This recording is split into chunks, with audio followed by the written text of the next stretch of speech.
కర్కాటకం వారికి కనుక చూసుకున్నట్లయితే మీ యొక్క రాస్యాధిపతి ప్రత్యేకంగా ఈ 27, 28వ తేదీలు అష్టమ స్థానంలో శనితో సంచరిస్తున్నాడు కాబట్టి ప్రత్యేకంగా మీరు 27, 28 తేదీలు మీకు ఈ యొక్క అంశంలో నేను తలదూర్చడం వల్ల నింద వస్తుంది, లేనట్లయితే ఇక్కడ నీటి గండాలు జరిగే ఛాన్సెస్ ఉన్నాయి, నీటిలోకి దిగితే ఇక్కడ ఏదైనా ప్రమాదం ఉంది అనుకునే విషయాల్లో 27, 28 తేదీలు కొంత జాగ్రత్తగా ఉండండి.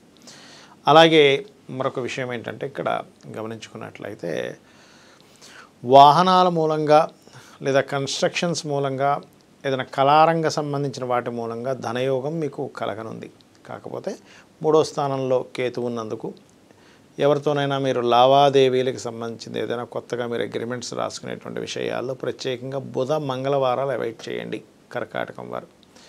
అలాగే మరొక విషయం ఏంటంటే ఇక్కడ ఈ 26, 27, 28 తేదీలు ప్రధానంగా ఏంటంటే ఈ సమయాల్లో కొంత పూర్వీకుల ఆస్తులు ముఖ్యంగా తాతగారి ఆస్తికి సంబంధించినటువంటి విషయాల పట్ల కూడా కాస్త జాగ్రత్తగా ఉండండి.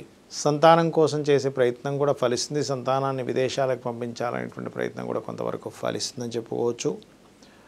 అదేవిధంగా ఈ యొక్క కర్కాటకం వారికి చూసుకున్నట్లయితే అందులోని భాగ్యస్థానంలో అధిక గ్రహాలు ఉన్నందుకు విదేశాలకు వెళ్ళి అక్కడ ఉన్నత విద్యల కోసం చేసే ప్రయత్నము మరియు ఈ కర్కాటకం వారి యొక్క తండ్రి గారు కూడా ఏదైనా విదేశాలకు వెళ్ళాలని చేసే ప్రయత్నం ఈ వారం ఫలిస్తుంది.